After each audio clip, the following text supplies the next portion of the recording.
औज़ुबिल्लाहिमिनश्शैतानिर्रजीम बिस्मिल्लाहिर्रहमानिर्रहीम। मी नजर Ahmad नजार, lecturer political science BHSS Maidapura.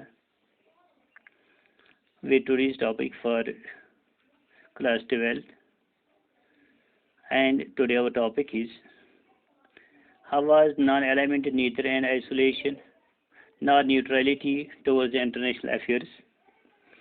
And the second part is why did Nehru regard conduct of foreign relations as an essential indicator of independence. बच्चों, आज हमारा जो topic है वो है हमारा कि जब यहाँ पे हिंदुस्तान वालों ने नॉन अलाइनमेंट यानी गैर जानिबदाराना जो तहरीक थी यहाँ पे या ना उसकी तहरीक जो थी यहाँ पे स्टार्ट की, क्या इसके मतलब ये हैं कि आपने आपको बिल्कुल अलग थलग रखना या गैर जानिबदार रखना जब यहाँ पे इंटरनेशनल अफेयर्स का मसला हो। बच्चों, आज का टॉपिक जो है ये हमें एग्ज़ाम में अक्सर पूछा जाता है। तो बच्चों स्टार्ट करते हैं। जो नॉन अलाइनमेंट पॉलिसी जो थी, जो पंडित जवाहरलाल नेहरू ने शुरू कर दी, उसके मानी हरगिज़ नहीं है कि अपने आप को गैर जानिबदार रखना, खासकर उस वक्त जहाँ पर यहाँ पर इंटरनेशनल अफेयर्स जो इंटरनेशनल मसाइल या बैन अवी जो मसाइल हैं उनमें अपने आप को गैर जानिबदार रखना हरगिज़ नॉन अलाइनमेंट के माने नहीं है।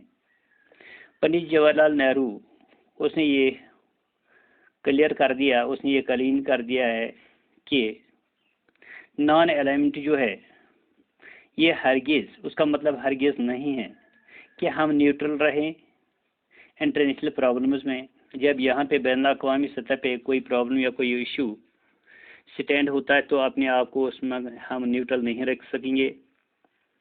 इन 1949 while addressing the American Congress, जब 1949 में पंडित जवाहरलाल नेहरू अमेरिकन कांग्रेस से खिताब कर रहे थे तो उन्होंने कहा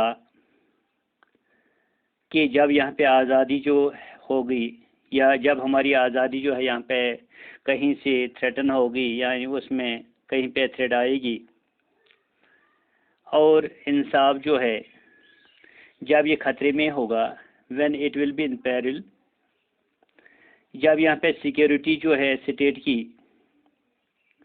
जो खतरे में होगी, वी कांट रिमेन इंडिफरेंट, वहाँ पे हम हरगिज़ बेहिस नहीं रहेंगे और उसमें हमें लेक ऑफ इंटरेस्ट डिसइंटरेस्ट नहीं होगी बल्कि कंसेप्ट ऑफ सिंपैथी होगा।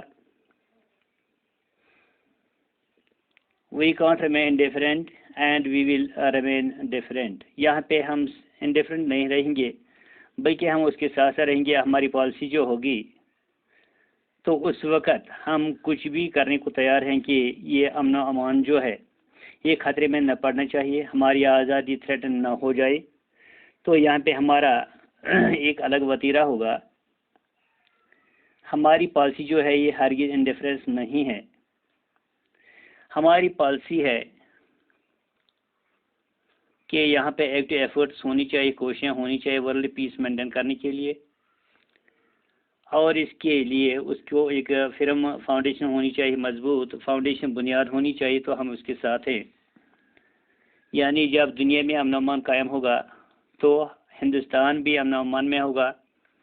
लेकिन जब यहाँ पे हमारी पूरी दुनिया जो है किसी मसले में होगी, खासकर बैन अवी कोई मसला होगा, तो उसमें हम पेश हैं। जो न्यूट्रलिटी कंसेप्ट जो है ये आइसोलेशन के अगर नज़दीक है, यानी गैर जानिबदारी और तन्हाई जो है बिल्कुल एक दूसरे के नज़दीक लगते हैं, लेकिन नॉन अलाइनमेंट उसके हरगिज़ माने ये नहीं है। नॉन इन्वॉल्वमेंट यानी कहीं पे अगर पूरी दुनिया के अमन अमान को खतरा होगा तो वहाँ पे हम नॉन इन्वॉल्वमेंट करेंगे, नहीं, ऐसा नहीं हो सकता।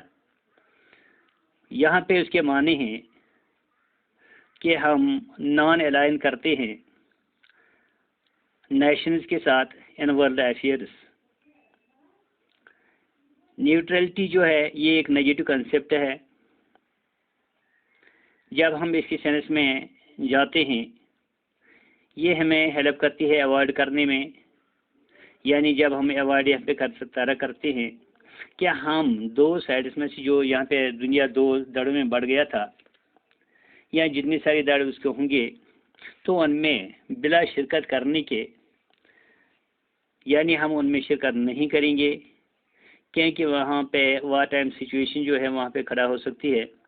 तो उस वक़्त हम हमारा नॉन एलिमेंट जो कंसेप्ट है ये पॉजिटिव है यहाँ पे कि हम उसमें अपने आप को जिकरना नहीं चाहते और हरगिज़ हम इस मसले में नहीं आ सकते उस वक़्त। ये नॉन एलिमेंट जो है ये पॉजिटिव कंसेप्ट है क्योंकि यहाँ पे इंडियन फॉरेन पॉलिसी जो है उसके माने ये हैं कि हम हर एक अफेयर के साथ पॉजिटिवली पेश आए। दूसरा पॉइंट जो था हमारा वो था why did Nehru regard conduct of foreign relations as an essential indicator of independence.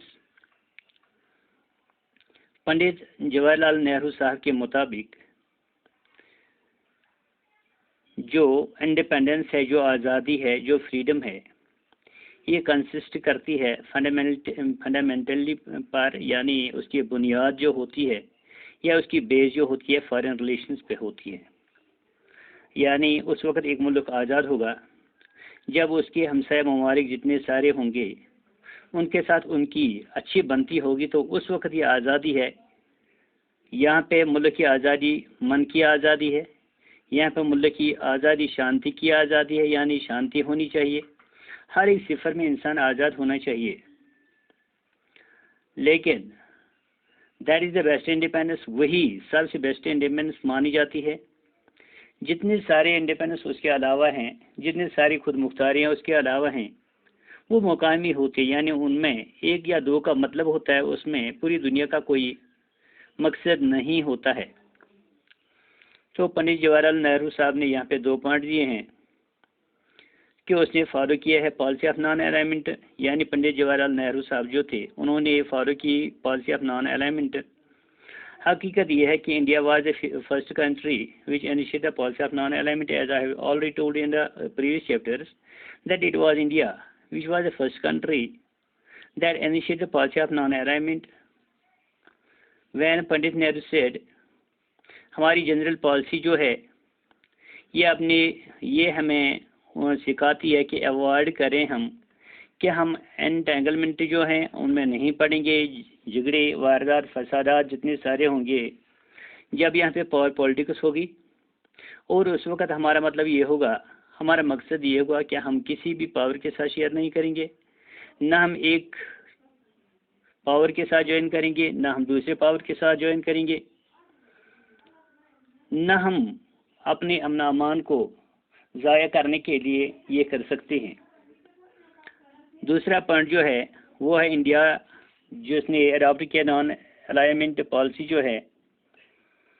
जैसे हिंदुस्तानी लोग जो थे, चूँकि उन्होंने 250 बरस के बाद अंग्रेज से आज़ादी हासिल की थी, वो उसमें एम्बिशियस थे, उनकी उमंग थी, उनकी आरज़ुएं थी कि हम कब ये एंजॉय करेंगे, ये फ्रीडम कैसे करेंगे। तो उसके बाद हमारा तीसरा पॉइंट यहाँ पे आए जो कल भी मैंने बता दिया है, तो आज थोड़ा दोहराता हूँ यहाँ पे। तीसरा पॉइंट जो हमारा था वो शिमला एग्रीमेंट के बारे में था।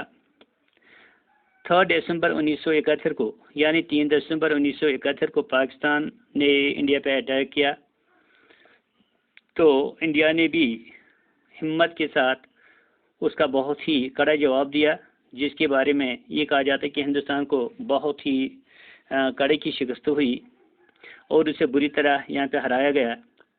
वहाँ पे 1 लाख सोल्जर्स जो थे उन्होंने सरेंडर किया और इसका सरेंडरनामा जो है जनरल नियाजी उसने उस पर शायद दस्तखत किए थे डॉक्यूमेंट्स पे। लेकिन इंडियन प्राइम मिनिस्टर जो थी उस वक्त मिस्र इंदिरा गांधी थी, तो उसने बिल्कुल इन चीज़ों का हवाला न देते हुए कि पाकिस्तान को हाल ही में यहाँ पे शिकस्त हुई, उसने उसकी तरफ बिल्कुल ध्यान नहीं दिया। तो उन्होंने एक समिति कॉन्फ्रेंस की शिमला के मुकाम पे जून 1972 में, तो उसने उसमें कहा कि इस समिति में हम, इस कॉन्फ्रेंस में हम जितने सारे हमारे बायलैटरल मसाइल हैं, इश्यूज हैं, we will try to solve them, हम उनको कोशिश करेंगे कि हम उनको सॉल्व करें। उस वक्त पाकिस्तान के प्रेसिडेंट जो थे भुट्टो साहब थे और इंडियन प्राइम मिनिस्टर जो मिसेस गांधी जी साहिबा थे, तो उन्होंने इसमें पार्टिसिपेट कर दिया। वहाँ पे एक एग्रीमेंट हुआ है दोनों मुल्कों के दरमियान, यानी दोनों हस्तियों के दरमियान। एक था Pakistani president mister Bhutto and दूसरी थी Mrs Indira Gandhi, prime minister of India. तो उन्होंने एक दस्तखत किया इस एग्रीमेंट पे 3 जुलाई 1972 को, और यही एग्रीमेंट जो है इसे शिमला एग्रीमेंट कहते हैं। और उसमें 3 मुद्दों पे, जो अहम 3 मुद्दे थे जिन पे बात हुई वहाँ पे, वो थे कि दोनों कंट्रीज जो हैं ये आज़म करेंगे कि जितने सारे उनके मसाइल होंगे, कॉन्फ्लिक्ट्स होंगे या कॉन्फ्रंटेशंस होंगे, ये बायलैटरल पीसफुल टॉक्स के ज़रिए से उनका हल तलाशेंगे। दूसरा पॉइंट जो था कि दोनों कंट्रीज यानी इंडिया और पाकिस्तान जो हैं ये रेस्पेक्ट करेंगे एक दूसरे की नेशनल यूनिटी को, जो इनकी टेरिटोरियल इंटीग्रिटी उसकी रेस्पेक्ट करें, पॉलिटिकल इंडिपेंडेंस की रेस्पेक्ट करें और सॉवरेन इक्वालिटी की रेस्पेक्ट करें। और तीसरा पॉइंट यहाँ पे था कि दोनों कंट्रीज जो हैं ये हरगिज़ एक दूसरे के खिलाफ कोई फोर्स इस्तेमाल नहीं करेंगे कि इसकी टेरिटोरियल इंटीग्रिटी जो है वो खतरे में आ जाए। So students, this was lesson for you. Now those who want the same in English may take please their interest in the view. Non-alignment does not mean neutrality in the international affairs. Pandit Jawaharlal Nehru made it clear that non-alignment doesn't stand for remaining neutral to international problems. In 1949, while addressing American Congress, Pandit Jawaharlal Nehru said, when the freedom could be threatened and justice would be imperiled, when the security of the state would be jeopardized, we can't remain indifferent, and we will not remain indifferent. Our policy is not one of indifference. Our policy is that there should be active efforts for world peace, and it should be given a firm foundation. Neutrality concept is close to isolation.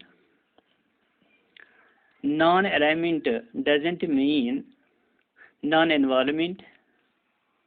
According to Pandit Nehru, it means non-aligned nations in world affairs.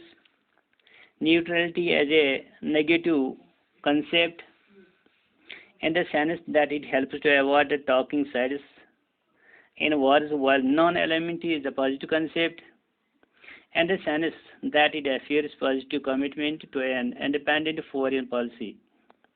And second part of the question is, according to Pandit Jawaharlal Nehru, the independence consists of fundamentality and basically of foreign relations. That is the best independence.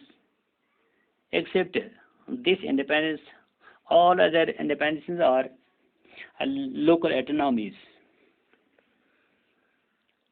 The first point here he mentioned is that Pandit Jawaharlal Nehru forwarded policy of non-alignment.